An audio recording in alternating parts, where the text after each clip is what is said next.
Dear students, I am Professor C.P. Singh. I shall tell you in this lecture rights of partner.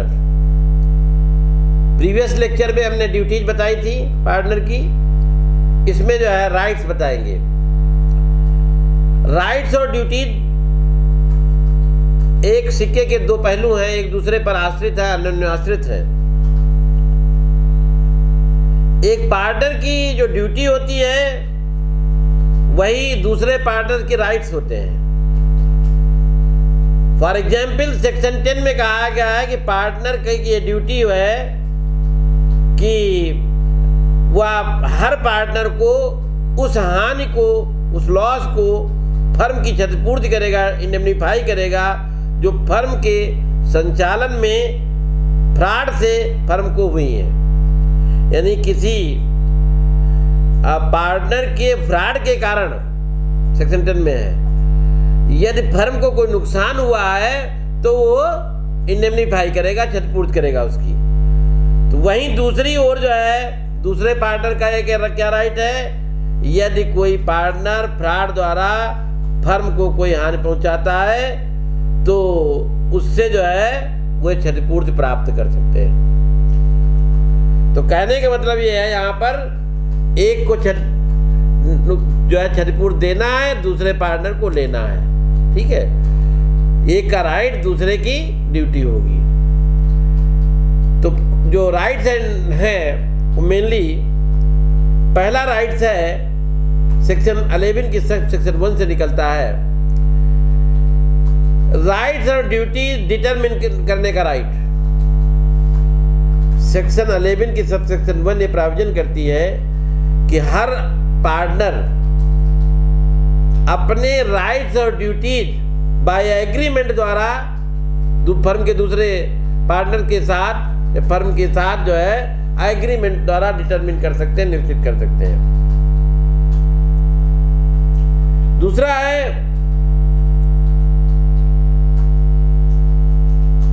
Right to enter into contract, agreement in restraint of trade, व्यापार अवरोधी करार करने का करार। Section 11 की subsection 2 ये कहती है कि यद्यपि जो है कंट्रैक्ट एक्ट की section 27 agreement in restraint of trade, व्यापार अवरोधी करार करने से मना करती है, प्रतिबंध लगाती है, रोक लगाती है, वाइड डिक्लेयर करती है, शून्य घोषित करती है, परंतु पार्टनरशिप एक्ट की सेक्शन 11 सबसेक्शन 2 के अनुसार भागीदारों को, पार्टनर्स को व्यापार अवरोधी करार करने का अधिकार प्रदान किया गया है। यानी वो ये कर सकते हैं कि जब तक जो है फर्म में है तब तक जैसा कारोबार फर्म कर रही है वैसा कारोबार वो नहीं करेंगे। तो ये जो है agreement in restraint of trade के अंतर्गत या सेक्शन 27 के अंदर कंट्रैक्ट एक्ट में वाइड नहीं होगा। फिर तीसरा राइट है right to take part in business, कारोबार के संचालन में भाग लेने का अधिकार। सेक्शन 12 है, सेक्शन 12A क्लास ए हर पार्टनर को व्यापार के संचालन में भाग लेने का अधिकार प्रदान करती है। और लेकिन जो है पार्टनर चाहे बाय एग्रीमेंट से करार करके व्यापार का संचालन का अधिकार जो है एक या अधिक भागीदारों को डेलीगेट कर सकते हैं, दे सकते हैं, प्रदान कर सकते हैं।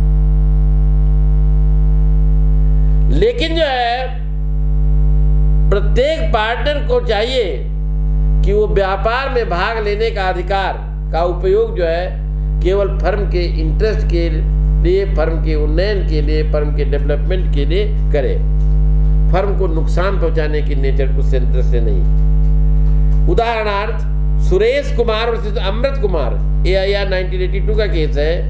इस केस में एक पार्टनर ने फर्म के एक व्यवहारी को या जो फर्म से जो डीलिंग कर रहा था उसको फर्म की गाड़ियां देने से इनकार किया तथा फर्म के चेकों को कैश न करने का बैंक को आदेश दिया था। फर्म की गाड़ियां देने से रिफ्यूज कर दिया, जो फर्म से ट्रांजैक्शन करता था, फर्म का जो के साथ एग्रीमेंट वगैरह करता रहता था, काम करता था, और फर्म को जो है वो बैंक को यह कहा कि बैंक के जो फर्म के चेक हैं उनको जो है आनंद किया जाए।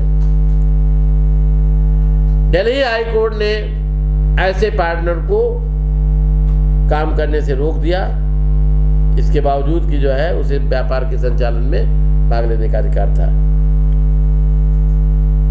फिर 12C में दिया हुआ है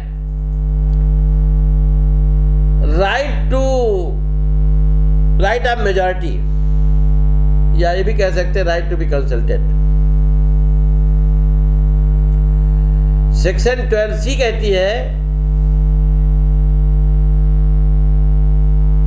कि हर पार्टनर को every partner to be consulted in all matters affecting the business of the firm.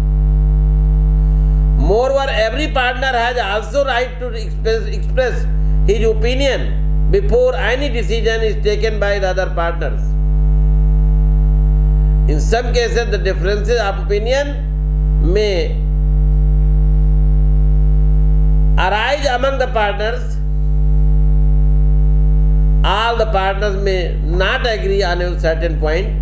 This difference affecting the nature of business.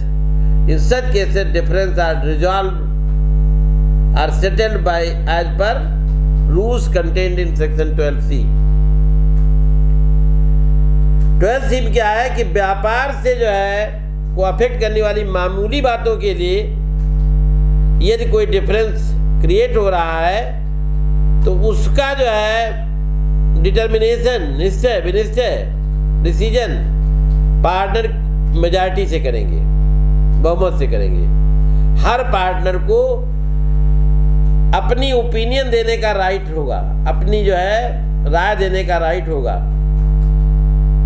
लेकिन यदि कारोबार में कोई तब्दीली है वो सारे पार्टनर की कंसेंट के बिना नहीं होगा। तो कहने का मतलब है डिफरेंस ऑफ ओपिनियन की दशा में फर्म के पार्टनर को जो है जो राइट्स है, हर पार्टनर को मामले को विनिश्चित करने के पहले, डिसाइड करने के पहले अपनी ओपिनियन एक्सप्रेस करने का राइट है। साधारण मामलों में डिफरेंस ऑफ ओपिनियन जो है का डिसीजन या निराकरण पार्टनर्स मेजॉरिटी से करेंगे, भागीदारों के बहुमत के आधार पर होगा, यानी जिधर मेजॉरिटी होगी। तीसरा ये है कि जो सब्सटेंशियल हैं, फंडामेंटल मैटर्स हैं, मूलभूत मामले हैं, उनमें सभी भागीदारों की सहमति के आधार पर ही डिफरेंस वो जो है डिसीजन लिया जाएगा। जो मूलभूत मामले हैं, सब्सटेंशियल मैटर हैं, फंडामेंटल मैटर्स हैं, वो जब तक सारे पार्टनर जो है एग्री नहीं होंगे तब तक जो है डिसीजन नहीं होगा, सारे पार्टनर की कंसेंट से। अदरवाइज जो सामान्य मैटर्स हैं वो बहुमत के आधार पर तय किए जाएंगे। परंतु पार्टनर्स एग्रीमेंट, पार्टनरशिप डीड में यदि वो चाहें तो सिंपल और फंडामेंटल दोनों ही मैटर पर जो है बहुमत द्वारा तय करने की शर्त लगा सकते हैं। भाई पार्टनरशिप तो है, एग्रीमेंट तो ही है, लेकिन जो मेजॉरिटी का राइट टू मेजॉरिटी का जो यूज है फर्म के इंटरेस्ट और बेनिफिट के लिए गुड फेथ में किया जाना चाहिए। जैसा कि ब्लीसेंट वर्सेस डेनियल का केस है 1853 में, एक फर्म के पार्टनरशिप डीड में एक क्लास था जिसके अनुसार किसी पार्टनर को 2/3 मेजॉरिटी से रिटन में नोटिस देकर बिना कारण बताए फर्म से एक्सपेल करने का राइट था। यानी 2/3 मेजॉरिटी से पार्टनर किसी भी पार्टनर को बिना नोटिस जो है निकाल सकते थे। एक क्लास था डीड में, पार्टनरशिप डीड में। डिपेंडेंट पार्टनर प्लेंटिव पार्टनर की ऑब्जेक्शन के कारण अपने सन को, अपने बेटे को, अपने पुत्र को मैनेजर, सह प्रबंधक नहीं बना सका।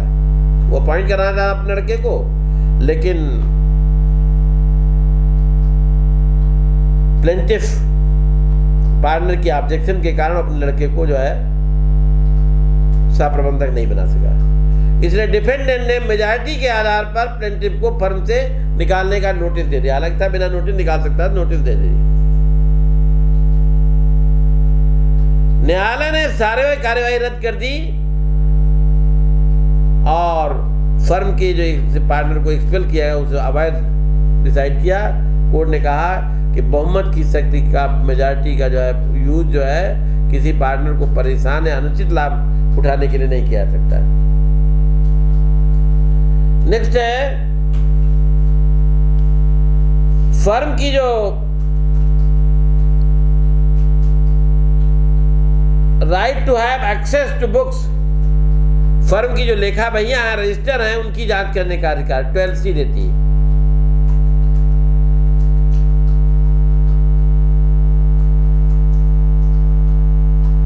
हर पार्टनर को चाहे वह एक्टिव हो या इनएक्टिव हो, स्लीपिंग हो, फर्म की जो है बहिया, रजिस्टर, अकाउंट्स की जांच करने, उसकी कॉपी प्राप्त करने का अधिकार है। परंतु परंतु भागीदार चाहे तो एग्रीमेंट करके अपने इस राइट को अबांडन कर सकता है, छोड़ सकता है, परित्याग कर सकता है, सरेंडर कर सकता है। पार्टनर जो है फर्म की जो है बहियों की जांच, अकाउंट्स की जांच बाय कॉपी या स्वयं भी कर सकते हैं, और ये दूसरे पार्टनर को ऑब्जेक्शन न हो तो एजेंट द्वारा भी कराया जा सकता है, जांच वगैरह, नकल वगैरह प्राप्त की जा सकती है। फिर है राइट टू शेयर प्रॉफिट्स, लाभ प्राप्त करने का अधिकार। सेक्शन 13B है, 13C है, 13D और 13C कहती है, 13B कि भागीदार उपार्जित लाभ में समानता अंश पाने के हकदार हैं और फर्म की हुई हानियों में समानता विदाय करेंगे। क्या मतलब हुआ कि हर पार्टनर इक्वली जो है प्रॉफिट में शेयर करने का राइट है उसे, और जिस रेशियो में उसे प्रॉफिट शेयर करने का राइट है, यदि फर्म को नुकसान होता है तो लॉस भी बियर करेंगे। तो इस प्रकार हर पार्टनर को यह अधिकार प्राप्त है कि यदि फर्म को लाभ होता है तो लाभ में समान रूप से बांट सकता है, और यदि फर्म को कारोबार में कोई हानि हुई है तो सभी पार्टनर मिलकर समान रूप से फर्म की हानि को बियर करेंगे। ये राइट जो है सब्जेक्ट टू है, कंट्रैक्ट के अधीन है। यदि विपरीत करार चाहे तो कर सकते हैं कि केवल लाभ हम प्राप्त करेंगे, नुकसान नहीं बियर करेंगे, जैसा पार्टनर चाहे, या केवल नुकसान बियर करेंगे, प्रॉफिट नहीं बियर करेंगे। हालांकि ऐसा कोई कंट्रैक्ट करता नहीं है कि हम केवल नुकसान बियर करेंगे। नेक्स्ट है राइट टू इंटरेस्ट, ब्याज प्राप्त करने का अधिकार। सेक्शन 13C एवं D में दिया हुआ है, दो तरीके का हो सकता है। C में है जहां की कोई पार्टनर अपनी लगी हुई पूंजी पर ब्याज प्राप्त करने का हकदार है, वहां ऐसा ब्याज केवल लाभों में से ही दिए होगा। यानी यदि ऐसा है कि किसी पार्टनर को दिया गया है कि वो जितनी पूंजी उसने लगाई, कैपिटल लगाई, उस पर उसे ब्याज मिलेगा, तो फर्म को बेनिफिट होगा दिया जाएगा, फर्म की पूंजी में से नहीं दिया जाएगा। दूसरा है कोई पार्टनर जो ऐसी पूंजी के अतिरिक्त एडिशनल लगाइए, मान लिया जिसे लगाने का करार उसने कारोबार के प्रयोजन के लिए किया है, कोई संदाय विदाय करता है तो उस पर 6% प्रतिवर्ष की दर से ब्याज पाने का हकदार है। तो दूसरा मैटर यह है कि यदि उसने अपने हिस्से से ज़्यादा लगाया है या एडवांस दिया है फर्म को तो 6% उसे ब्याज मिलेगा। तो इस प्रकार किसी पार्टनर को जनरली जो है लगाई गई पूंजी पर ब्याज प्राप्त करने का अधिकार नहीं होता है। जितनी कैपिटल है उस पर नहीं होता, जनरल राइट नहीं है। मान लें किसी कंट्रैक्ट के अधीन दूसरे पार्टनर तैयार हैं तो ब्याज का हकदार होने की दशा में केवल फर्म के लाभ से ब्याज जो है मिलेगा। यदि फर्म को हानि हो रही तो नहीं मिलेगा। एडिशनल कैपिटल लगाई, अतिरिक्त पूंजी लगाई है, फर्म को लोन दिया है, एडवांस दिया है तो 6% जो है सालाना की दर से ब्याज मिलेगा। फिर राइट टू इंडेमनीफाई, क्षतिपूर्ति का अधिकार। भागीदार का ये अधिकार जो है सब्जेक्ट टू कंट्रैक्ट है। भागीदार जैसा चाहे कंट्रैक्ट कर सकते हैं, विपरीत करार भी कर सकते हैं। प्रत्येक पार्टनर को उन सभी हानियों से की क्षतिपूर्ति प्राप्त करने का अधिकार है जो उसने कारोबार के मामूली और उचित संचालन में तथा फर्म को हानि से बचाने के लिए उठाई है।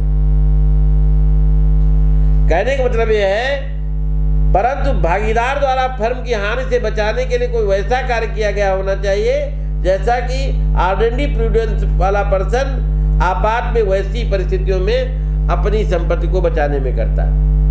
थॉमस और अथर्टन का केस है, 1878 का बहुत पुराना केस है। इस केस में फाइट इस तरीके से डिपेंडेंट फर्म के मजदूर वादी की खान से कोयला निकाल लेते थे। वादी द्वारा इसकी कंप्लेन करने पर प्रतिवादी ने अपने मजदूरों को रोका नहीं, और रोका तक नहीं,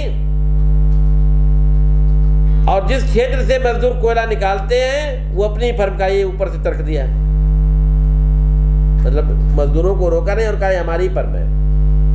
आर्बिट्रेशन में डिफेंडेंट को 6000 पाउंड डैमेजेस देना पड़ा, जिसे प्रतिवादी ने फर्म से प्राप्त करने के लिए वाद किया। ये डिसाइड हुआ कि ये हानि उसके स्वयं के दोष के कारण हुई थी, इसलिए फर्म दायी नहीं थी। Thank you very much.